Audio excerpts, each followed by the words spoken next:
से हम लोग बायनोमियल थ्योरम स्टार्ट करते हैं ना। तो चलो लिखो फिर बायनोमियल थ्योरम।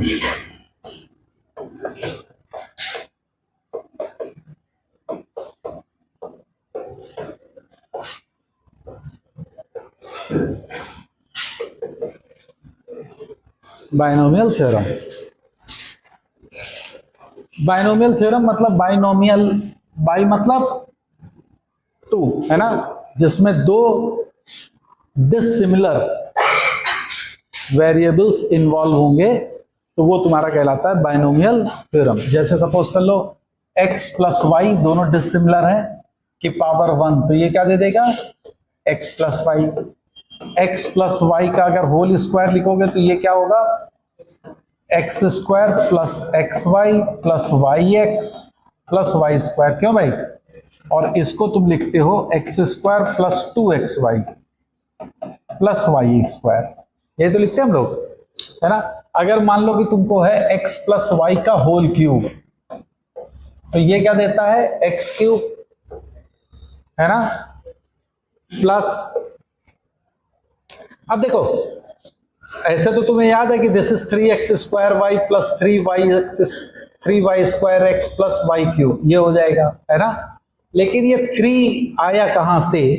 तो जरा गौर करो, x प्लस वाई का जैसे होल क्यूब है, तो होल क्यूब का मतलब क्या होगा कि x प्लस वाई के 3 बार मल्टीप्लाई हम लोग करेंगे, बोलो। तो जब इसको और इसको एक बार मल्टीप्लाई किया तो ये तुमको दे देगा x square plus x y plus y x plus y square, is it.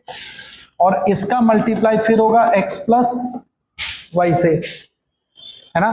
अब इस x को इससे मल्टीप्लाई करोगे तो ये तो x क्यूब देगा, प्लस इसका जब इससे मल्टीप्लाई होगा तो क्या देगा एक्स स्क्वायर वाई।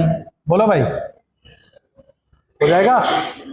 फिर एक बार इसका इससे मल्टीप्लाई होगा तो ये देखो ये भी तुमको वही चीज देगा, लेकिन अब ऑर्डर डिफरेंट है। ऑर्डर कैसे डिफरेंट है? Y X multiplied by X, तो Y X X, this is also X square Y, है ना। अगर हम लिखें एक्स एक्स वाई, ये भी आपका क्या है एक्स स्क्वायर वाई। और जब ये एक्स स्क्वायर इस वाई से मल्टीप्लाई होगा that is x Y x, तो ये भी क्या दे रहा है एक्स स्क्वायर वाई, है ना। एक्स स्क्वायर वाई तुम तीन तरीके से पा रहे हो, एक बार Y X X, X X Y, X Y X, is that okay. तो बेसिकली है क्या, दिस इज नथिंग बट इसमें 2 x है और 1 y है, और टोटल कितने लेटर हैं 3 लेटर है ना। तो 3 अगर डिफरेंट लेटर होते तो परम्यूटेशन कॉम्बिनेशन में जैसे कि मालूम है कि 3 डिफरेंट लेटर को कितने तरीके से तुम अरेंज कर सकते हो, 3 फैक्टोरियल, बोलो। लेकिन इसमें 2 सिमिलर हैं, कौन 2x, तो divided by 2 factorial into 1 factorial, तो ये कितना दे देगा दिस इज 3। तो एक्स स्क्वायर वाई का इसलिए कोफिशिएंट जो होगा वो कितना हो जाता है 3। तो ये 3 जो कोफिशिएंट उसके साथ लगा है ये बेसिकली क्या रिप्रेजेंट कर रहा, इस एक्स स्क्वायर वाई का टोटल पॉसिबल उसमें कितने अरेंजमेंट्स बन रहे थे। नहीं समझ में आया? Is that okay? जैसे सपोज कर लो एक्स स्क्वायर वाई स्क्वायर कोई टर्म बने, एक्स स्क्वायर वाई स्क्वायर, तो इसका क्या कोफिशिएंट जनरेट होगा इसके टोटल पॉसिबल अरेंजमेंट पर डिपेंड करेगा, है ना। तो इसके टोटल पॉसिबल अरेंजमेंट तुमको कितने दिखेंगे? अब ये टोटल 4 अगर डिसिमिलर होते तो कितने तरीके से जाते हैं 4 फैक्टोरियल अपॉन 2 फैक्टोरियल 2 फैक्टोरियल, तो इसको तुम कैलकुलेट करोगे तो this comes out to be 6। तो एक्स स्क्वायर वाई स्क्वायर का कोफिशिएंट क्या होगा 6। इज दैट समझ में आ रही मेरी बात? नहीं समझ में आया? Is that okay? जैसे एक्स क्यूब, मान लो एक्स क्यूब, तो एक्स क्यूब में डिसिमिलर कितने हैं? वैसे अगर हम देखें तो 3 डिफरेंट आइटम्स हैं, x X X, x cube में कितने एक्स इन्वॉल्व हैं 3, that is x X x.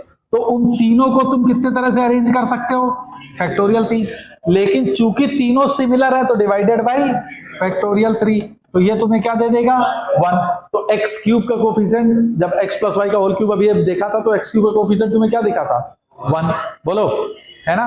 तो कहने का मतलब क्या है कि जब तुम ये बायनोमियल को एक्सपेंड कर रहे हो, जैसे ये 2xy, तो ये x2 बेसिकली क्या रिप्रेजेंट कर रहा है, इस एक्स वाई के टोटल पॉसिबल कितने अरेंजमेंट हो सकते हैं, है ना। जैसे यहां पे 3x² वाई, तो ये 3 क्या रिप्रेजेंट कर रहा, इस x² वाई के टोटल कितने पॉसिबल अरेंजमेंट हो सकते हैं जब हम इनके तीनों लीनियर फैक्टर्स को आपस में मल्टीप्लाई करेंगे, है ना। तो अगर तुम्हारा है कि x + y की पावर 4, तो एक्चुअल में इसका मतलब क्या है, इसका मतलब है कि x + y के 4 लीनियर फैक्टर को आपस में हम मल्टीप्लाई करेंगे, है ना। और जो जो पॉसिबल हमारे टर्म्स बनेंगे अरेंजमेंट, उनको हम लिखते चलेंगे, है ना। तो इसको एक्सपेंड करते हैं, तो ये बनता है x की पावर 4 + 4x³ y। जब इसको सॉल्व करोगे 6x² y², अभी x² y² मैंने दिखाया था, उसमें 6 दिखे थे, + 4xy³ + y की पावर 4, है ना। ये इसका एक्सपेंशन हो जाएगा।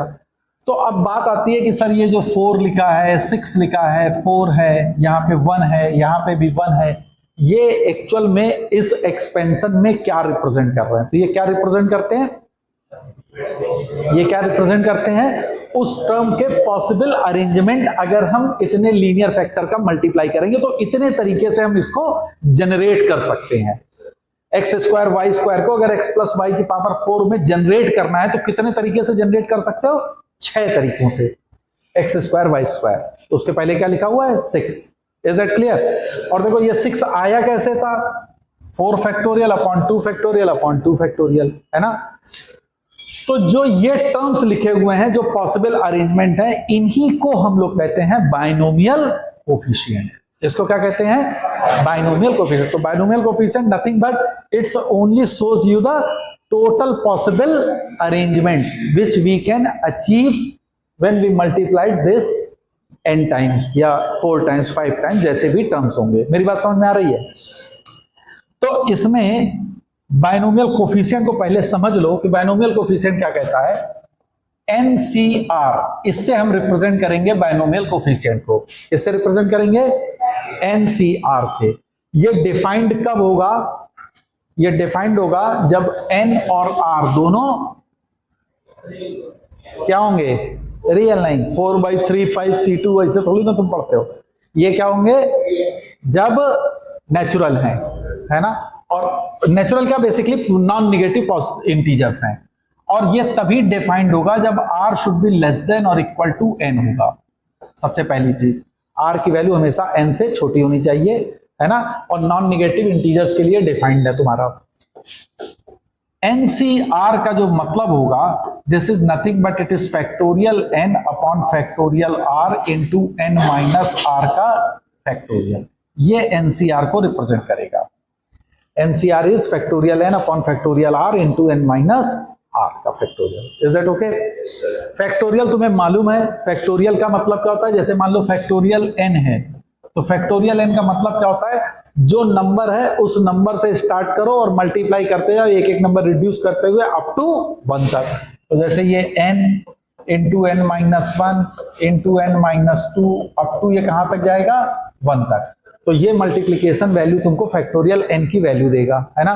जैसे मान लो n की वैल्यू तुमने 4 ले ली, तो फैक्टोरियल 4 की वैल्यू कितनी हो जाएगी, this is 4 into 3 into 2 into 1, तो that comes out to be 24। तो फैक्टोरियल 4 इज 24, है ना। अगर इसी n में हम n इक्वल टू 0 पुट कर दें,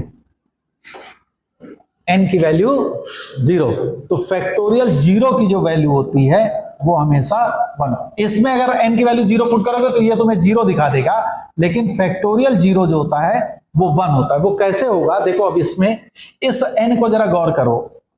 इसमें से अगर मैं एक n को बाहर ले लूं तो n इंटू n माइनस 1 का फैक्टोरियल लिख सकता हूं, n फैक्टोरियल को। अगर इसको मैं हटा दूं तो ये पूरी चीज क्या लिखी हुई है, n माइनस 1 फैक्टोरियल। तो factorial n can be written as, लिख सकते हैं हम लोग, है ना। और फैक्टोरियल 0 को क्या लिखोगे हमेशा, 1। Factorial 0 is always 1। याद रहेगा ये कि फैक्टोरियल 0 की वैल्यू हमेशा क्या रहेगी, 1। फैक्टोरियल 1 क्या होगा, 1। Factorial 2 is 2। एनसीआर में दूसरी चीज तुमको जो याद रखनी है कि N C R is defined only when R is less than equal to N, तभी ये डिफाइंड होगा। मतलब 5C6 क्या ये डिफाइंड है? तो नहीं, this is not at all defined, है ना। लेकिन 6C5 डिफाइंड है, 6C6 डिफाइंड है, 6C0 ये भी डिफाइंड है, ये सारी वैल्यूज डिफाइंड है ना। ओके, एक और इसकी प्रॉपर्टी याद रखना कि जैसे मान लो दिया है NCR प्लस NCR माइनस 1, अगर हमको इसकी वैल्यू निकालनी है ना, तो इसको याद रखना है। तो this is nothing but it is N+1 CR। This is very important, इसका प्रूफ कर सकते हैं हम लोग। NCR क्या होता है? Factorial N upon R factorial into N minus R का factorial plus NCN minus R is N factorial upon R minus 1 का फैक्टोरियल, और इसमें घटाओगे तो ये हो जाएगा N माइनस R प्लस 1 का फैक्टोरियल। अब इसमें देखो तो इसमें N फैक्टोरियल बाहर आ जाएगा, इसमें 1 अपॉन, अब देखो यहाँ R माइनस 1 है और यहाँ R फैक्टोरियल है, तो R अगर हम बाहर ले लें तो ये R माइनस 1 का फैक्टोरियल है इंटू N माइनस R का फैक्टोरियल प्लस 1 अपॉन, इसमें देखो N माइनस R प्लस 1, अगर एक बाहर ले लें N माइनस R प्लस 1, तो अंदर क्या बचेगा? N माइनस R का फैक्टोरियल, बोलो भाई, इंटू R माइनस 1 का फैक्टोरियल। समझ में आ रहा कि नहीं, है ना। अब इस पूरे में देखो R माइनस 1 का फैक्टोरियल, N माइनस R का फैक्टोरियल, ये बाहर आ जाएगा, तो ये हो जाएगा N factorial upon R minus 1 factorial into N minus R का फैक्टोरियल। तो ये चीज क्या बनेगी? 1 upon R plus 1 upon N minus R plus 1।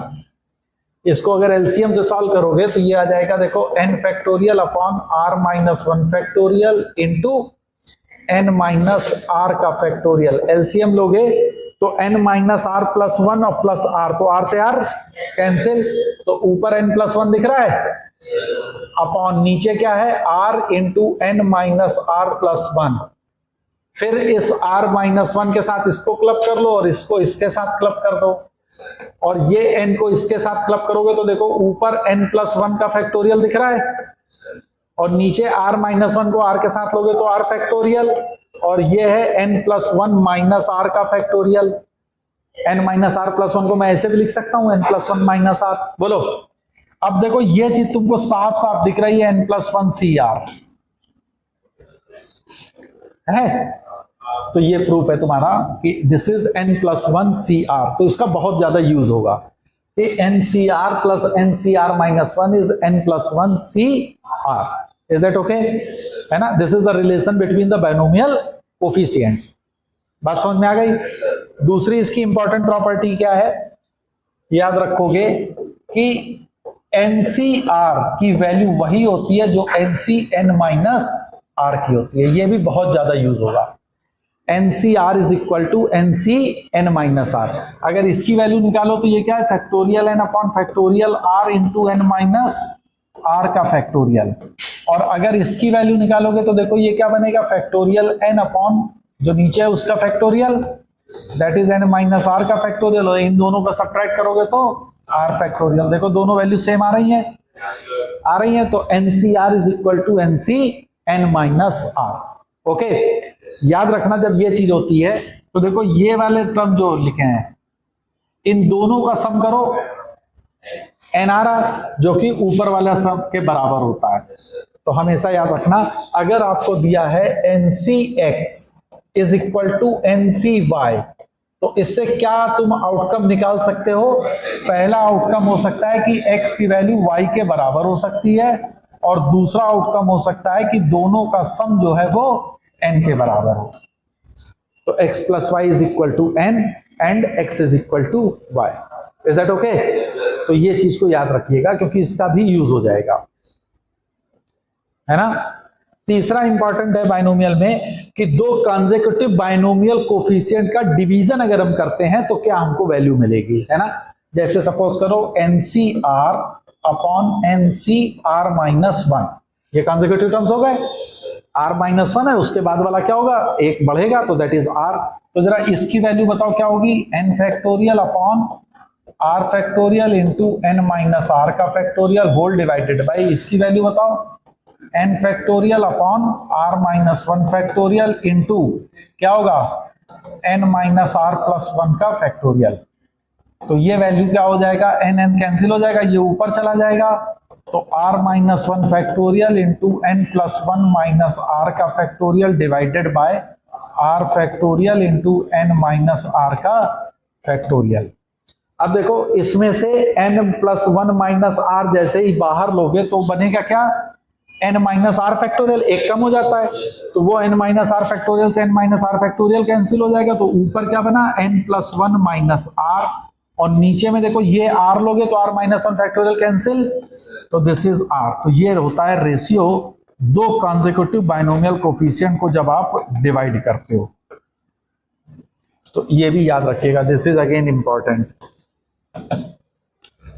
ठीक है, कि NCR upon NCR minus 1 is equal to, तो अब याद करने का तरीका क्या होगा, देखो NCR और NCR माइनस 1 n दोनों में सेम है, ऊपर वाले में नीचे वाले से एक ज्यादा है, ठीक है, तो आपका इन दोनों का जो रेशियो होगा वो क्या होगा, n जो ऊपर वाला है उसमें एक ऐड करके नीचे वाला जो r है उसको सब्ट्रैक्ट कर दो, डिवाइडेड बाई वही r कर दो।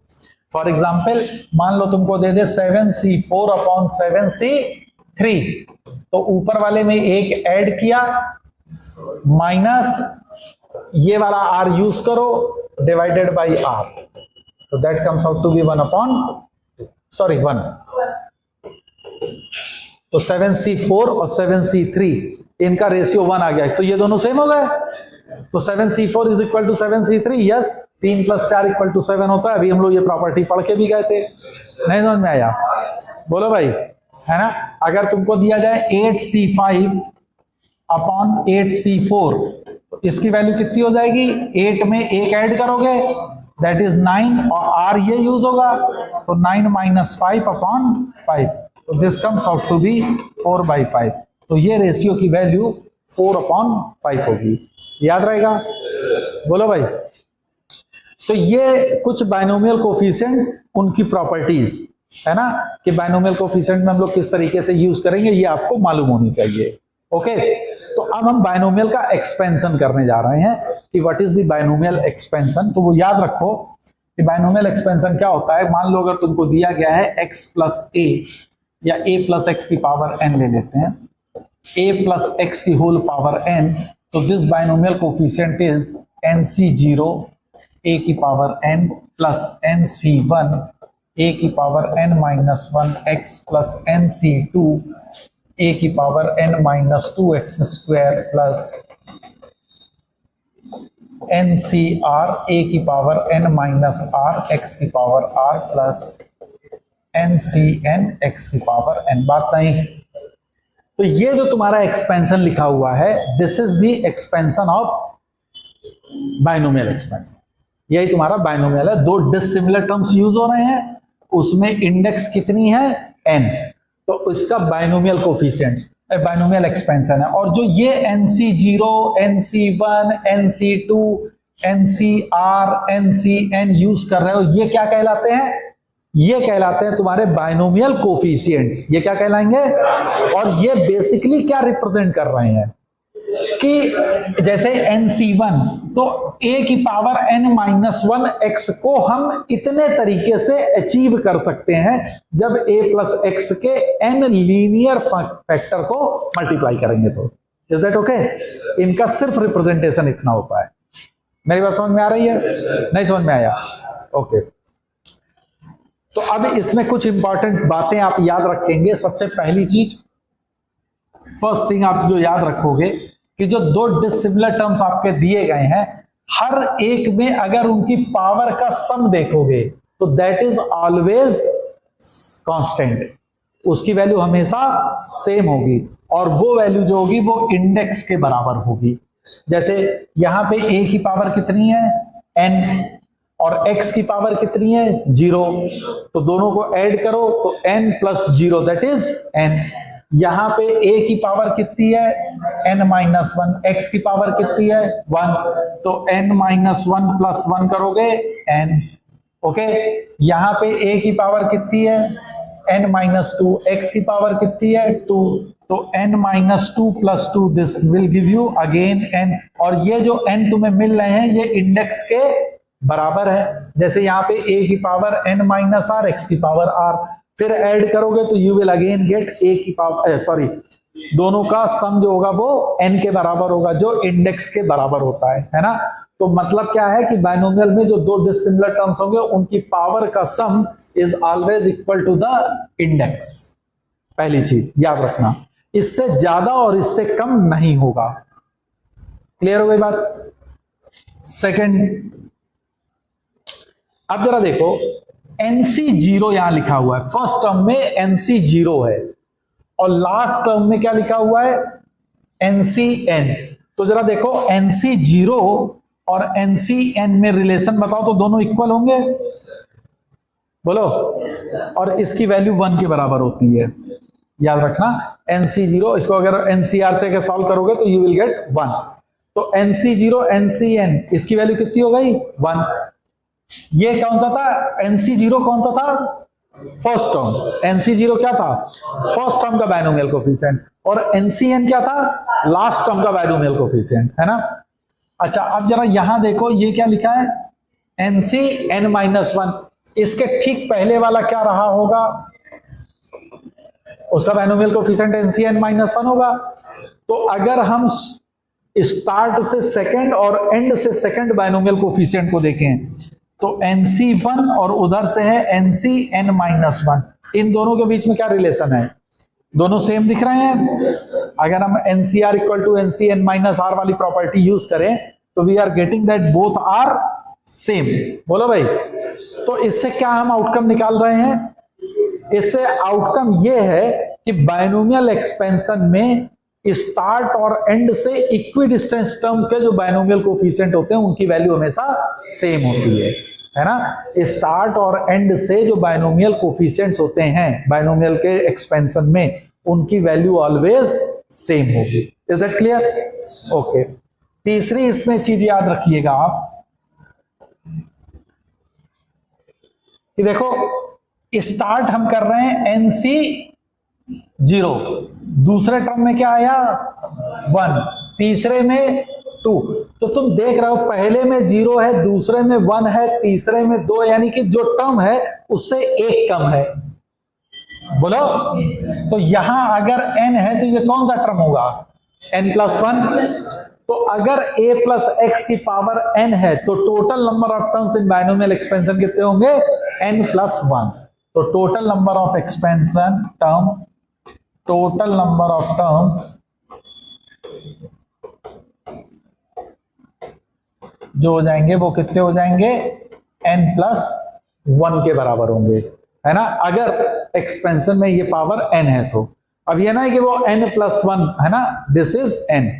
जैसे मान लो x प्लस 2 x प्लस 3 की पावर 6 और मैं कहूं इसमें टोटल नंबर ऑफ टर्म्स कितने होंगे, तो कितने हो जाएंगे 6 plus 1 that is 7।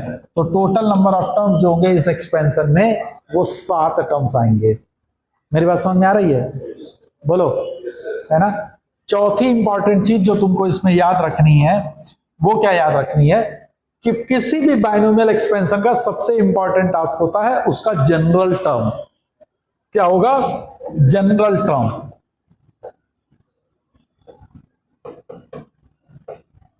General term और वो लिखा जाता है TR plus 1 that is NCR a की power n minus r x की power r। This is the general term in any binomial expansion, और वो एक्सपेंशन कौन सा था a प्लस x की पावर n, है ना। हमेशा देखो जो पहला वाला होता है, जो इसमें पहला टर्म होगा एक्सपेंशन में, जो फर्स्ट टर्म होता है उसका पावर जो होगा वो इन दोनों का डिफरेंस होता है, और सेकंड वाला जो होता है वो जो ये टर्म होगा वो लिखा जाएगा।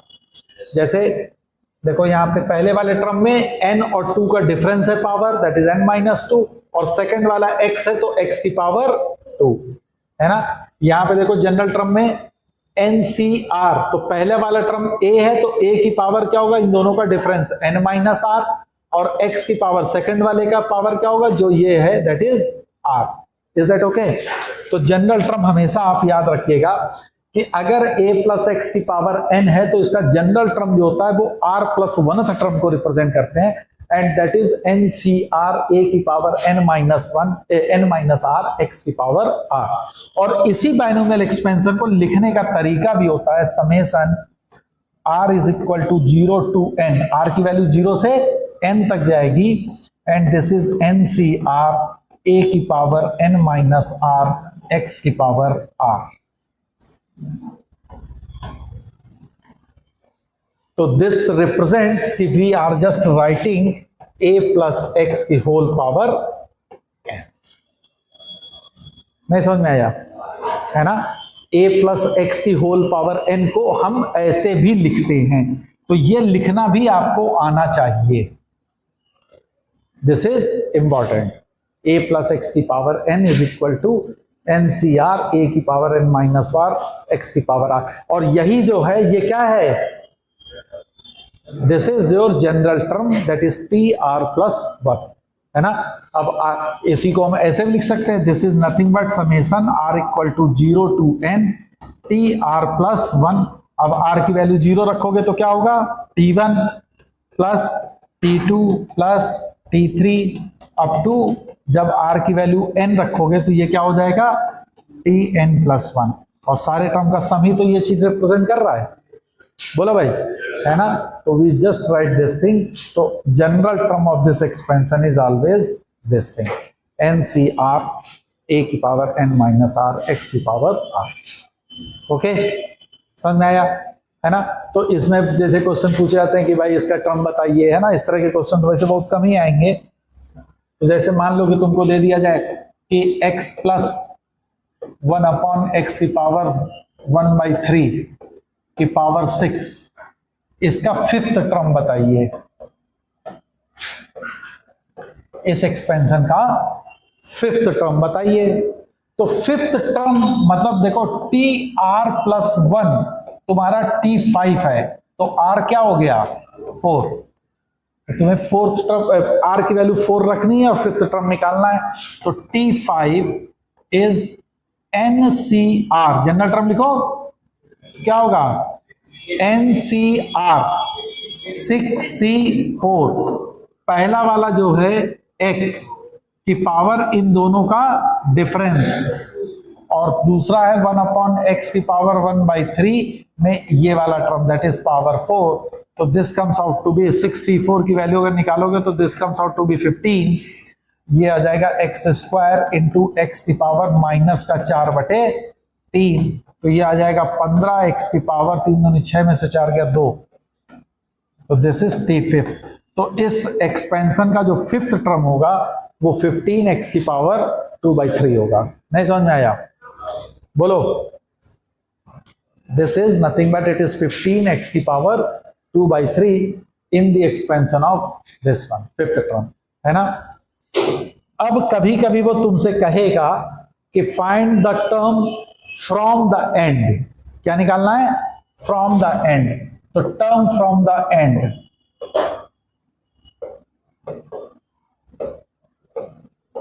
जैसे मान लो कि पिछले क्वेश्चन में ही x प्लस एक्स की क्या था, 1 अपॉन एक्स की पावर 1/3 की होल पावर 6, ठीक है। अब इसमें कहता कि find third term from and. अब एंड से तीसरा टर्म हमको फाइंड आउट करना है, एंड से तीसरा टर्म करना है। तो जब भी आपको फ्रॉम द एंड से कैलकुलेट करने को कहे, जब कभी भी, है ना, तो ऑलवेज रिमेंबर आप इसको फ्लिप कर देंगे, इसको फ्लिप कर देंगे। तो फ्लिप करोगे तो ये क्या बन जाएगा, 1 अपॉन एक्स की पावर 1/3 प्लस एक्स की होल पावर 6। अगर साइन के साथ है तो साइन के साथ फ्लिप कर दोगे। जैसे मान लो यहां माइनस होता तो यहां माइनस लगा देते। मेरी बात समझ में आ रही है? नहीं समझ में आया? जैसे मान लो अगर होता कि x माइनस वाई की पावर 7 और आपको फ्लिप करने की मैं बात कहता कि इसको इधर और इसको इधर लिखो, तो वो क्या फ्लिप करते? माइनस वाई प्लस एक्स की पावर 7। आप ऐसे फ्लिप करोगे। Is that okay? जो साइन है विद रिस्पेक्ट टू साइन आप पूरा फ्लिप करेंगे। ओके, अब तो फ्लिप करने के बाद मेरा ये आ गया, ठीक। अब तुमसे क्या कह रहा है? Third term from the end. तो अब इसमें एंड नहीं यूज होना है, third term from start calculate कर लो। तो इसमें तुम क्या करोगे? थर्ड टर्म फ्रॉम स्टार्ट, जैसे हम लोग करते आ रहे थे। तो थर्ड टर्म अगर निकालना है तो आर की वैल्यू कितनी हो जाएगी? 2। तो R comes out to be 2। तो तुम्हारा जो टर्म आ जाएगा वो हो जाएगा 6c2। पहले वाले में x की पावर -1/3 की पावर, इन दोनों का डिफरेंस दैट इज 4 इंटू दूसरा वाला है x स्क्वायर। तो this comes out to be 6c2 की वैल्यू कितनी हो जाएगी? It is 15। बोलो 15। और अगर इसको सॉल्व करोगे तो this again comes out to be x की पावर 2/3। तो जो थर्ड टर्म एंड से था, है ना, इस एक्सपेंशन का, वो क्या होगा? 15x की पावर 2/3, जो हम लोग ऑलरेडी निकाल चुके थे। कौन सा टर्म हम लोग निकाला था? फिफ्थ टर्म, है ना। फिफ्थ टर्म स्टार्ट से वही होगा जो एंड से थर्ड वाला टर्म है ना। क्योंकि देखो इसमें लास्ट वाला क्या होगा? 7, फिर दूसरा 6 और फिर 5, तो वो ये वाला हो जाएगा। बोलो, नहीं समझ में आया? तो एंड से अगर कोई भी टर्म तुमको निकालने को आएगा तो क्या करोगे? हमेशा फ्लिप करोगे एंड देन प्रोसीड इन इस नॉर्मल वे, तो you will get the term from the end. नहीं समझ में आया? है ना। इसी तरह से तुमसे टर्म इंडिपेंडेंट पे भी क्वेश्चन पूछ सकता है ना। तो लिखो term independent of x.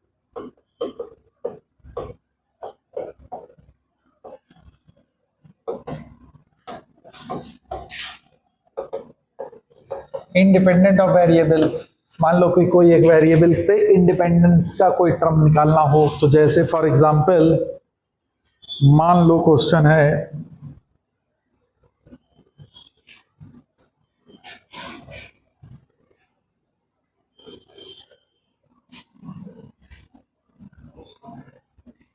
Question है a/b की पावर 1/3 प्लस b/√a की पावर 1/3 इस पूरे की पावर 21। तो कहता है find the term independent of a। Term independent of a, तो वो टर्म बताइए जो a से इंडिपेंडेंट है। तो देखो जब कभी भी क्वेश्चन आएगा बायनोमियल का कोई भी क्वेश्चन हो, तो सबसे पहला काम हम क्या करेंगे?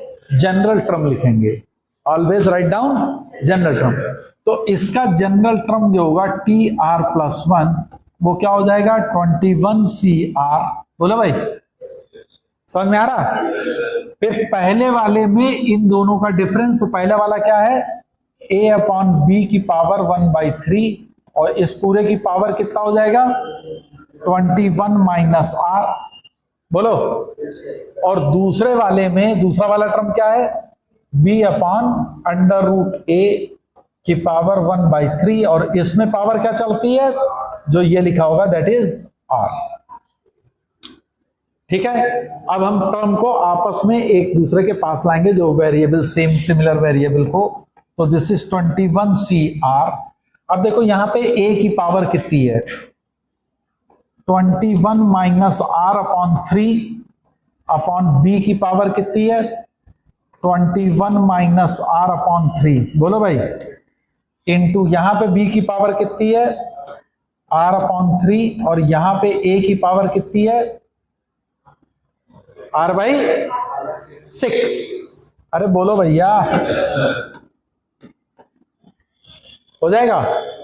नहीं समझ में आया?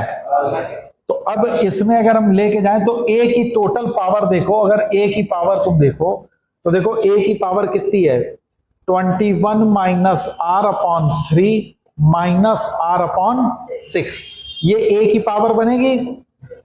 और चूंकि इंडिपेंडेंट है तो जिसकी भी इंडिपेंडेंट जिसके लिए भी बोला जाए तो put that is equal to 0। बोलो। तो 21 minus r/3 minus r/6 put it equal to 0, because ये किसकी पावर थी, a की पावर, और हमको क्या निकालना था, टर्म इंडिपेंडेंट ऑफ a, तो पुट इट इक्वल टू 0। तो यहां से तुम्हारा आ जाएगा 6 अगर लोगे तो 21 minus r minus 2r is equal to 0। तो r की वैल्यू कितनी आ गई, सही करा कि नहीं मैंने, 6, गलत हो गया तो सही करो फिर, 2 से मल्टीप्लाई होगा ना, तो 42 minus 2r minus r is equal to 0। Is it okay? तो r की वैल्यू कितनी आई, 14। बोलो। तो r की वैल्यू आ गई 14। तो कौन सा टर्म इंडिपेंडेंट ऑफ a होगा, 15th टर्म जो होगा वो इंडिपेंडेंट ऑफ a होगा इस एक्सपेंशन में। क्या ये बात समझ में आई? समझ में आ गया? अब मान लो इसी में तुमसे क्वेश्चन पूछा जाता, term independent of b, term independent of b। अब वो टर्म निकालो जो b से इंडिपेंडेंट है। तो अब इसमें b की पावर को देख लिया जाए, तो b की पावर देखो क्या क्या आई थी, 21 माइनस r/3 और माइनस का r/3। क्यों भाई? तो 21 माइनस r/3 माइनस का r/3 इज इक्वल टू 0। ये b की पावर होगी, समझ में आ रहा? तो इसको अगर देखोगे तो 21 minus 2r is equal to 0, तो r comes out to be 21/2। क्या ये इंटीजर है? मैंने पहले भी बताया था एनसीआर में r हमेशा क्या होता है, नॉन नेगेटिव इंटीजर्स होते हैं। बोलो। तो r तो यहां आ रहा 21/2, तो इज इट पॉसिबल? नहीं। तो अगर ये फ्रैक्शन में आ गया, इसका मतलब है कि इस एक्सपेंशन में कोई भी टर्म ऐसा नहीं होगा जिसमें b इन्वॉल्व ना हो, b की पावर जरूर होगी। नहीं समझ में आया? अब इसी में कैलकुलेट करो, मान लो वो तुमसे कह देता कि फाइंड द टर्म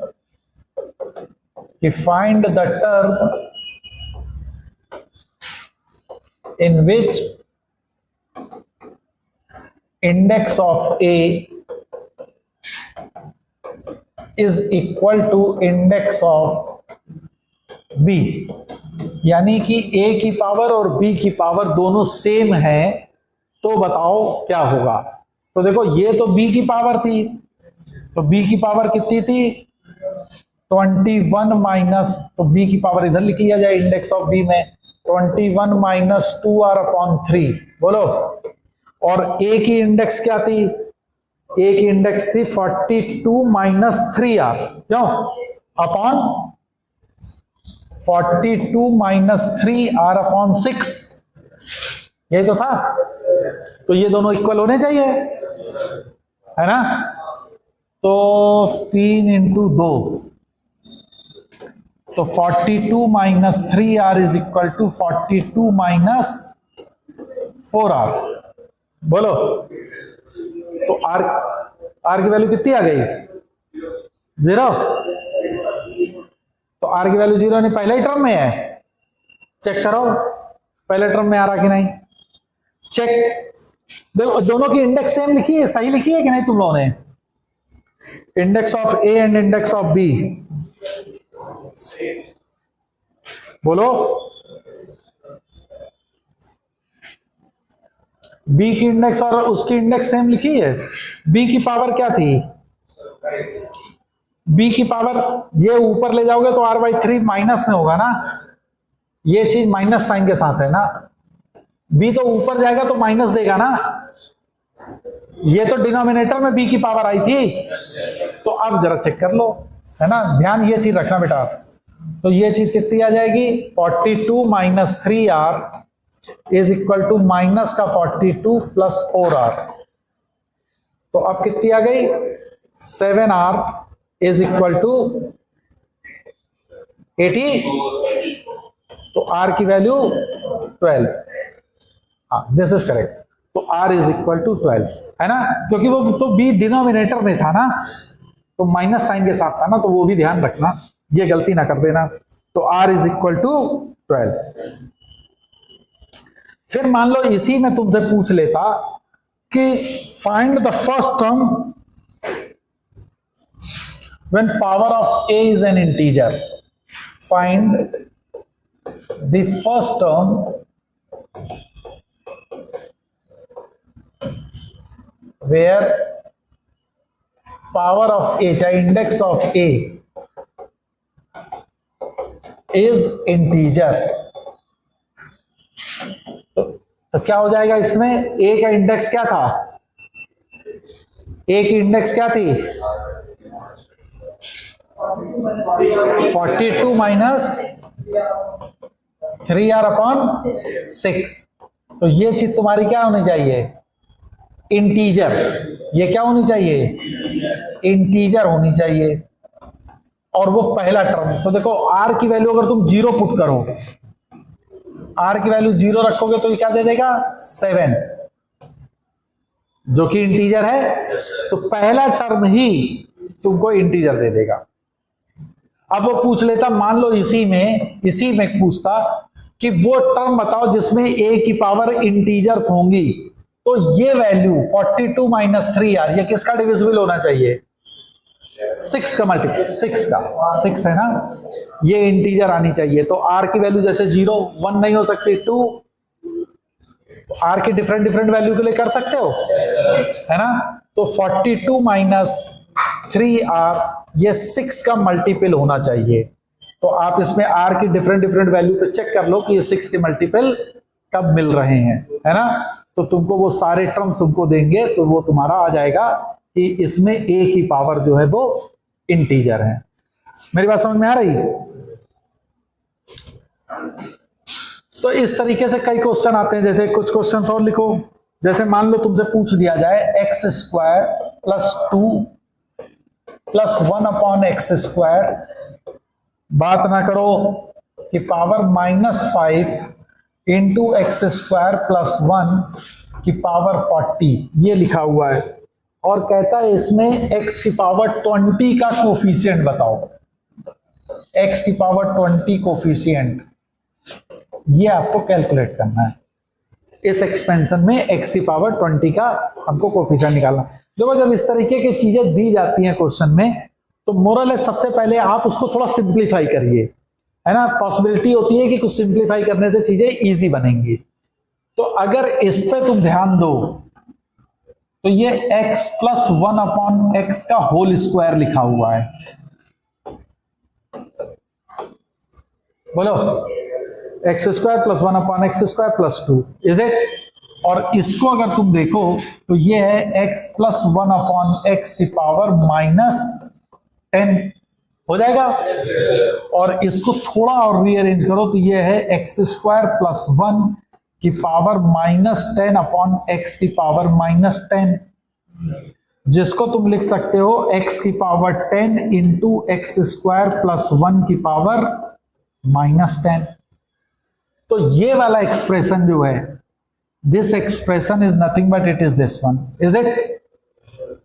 बोलो भाई, समझ में आ रही मेरी बात।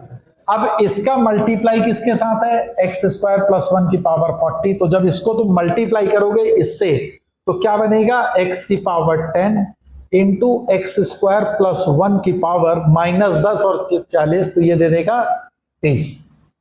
बोलो, तो ये बन गया x की पावर 10 इंटू x² प्लस 1 की पावर 30। इसमें हमें किसका कोफिशिएंट चाहिए, x की पावर 20 का कोफिशिएंट चाहिए। अब देखो x की पावर 10 ऑलरेडी पहले यूज हो रहा है, तो इसमें किसका कोफिशिएंट चाहिए, इसमें किसका चाहिए, x की पावर 10 का। बात समझ में आ रही है? क्योंकि ये 10 और ये 10 मल्टीप्लाई करके x की पावर 20 का कोफिशिएंट दे देगा। तो x स्क्वायर प्लस 1 की पावर 30 में x की पावर 10 का कोफिशिएंट जो होगा वो रिक्वायर्ड आंसर होगा मेरा। बोलो। अब इसको, अब ये देखो तुम्हारा सिंपल बाइनोमियल बन गया, x स्क्वायर प्लस 1 की पावर 30। तो इसको अगर हम जनरलाइज्ड वे में लिखें तो ये है 30CR x स्क्वायर की पावर 30 माइनस r इंटू 1 की पावर r। तो ये कितना बन गया, x की पावर 60 माइनस 2r, x की पावर 60 माइनस 2r। बोलो, यही तो आएगा। और उसमें हमको x की पावर क्या चाहिए, 10। तो 60 माइनस 2r, इसकी वैल्यू किसके बराबर हो, 10। तो r की वैल्यू 25। बोलो, तो r की वैल्यू 25 रख दोगे तो उसका कोफिशिएंट कितना आ जाएगा, 30C25। तो what is the coefficient of x की power 20 in this expansion, 30C25। या इसी को हम क्या लिख सकते हैं, 30C5, है ना। मान लो कोई आंसर में 30C25 ना लिख के उसने लिखा है 30C5, तो 30C5 इज ऑल्सो करेक्ट, है ना, क्योंकि NCR equal to NC n minus R की प्रॉपर्टी को वो यूज कर देगा। तो 30C25 is nothing but it is 30C5। Is that okay?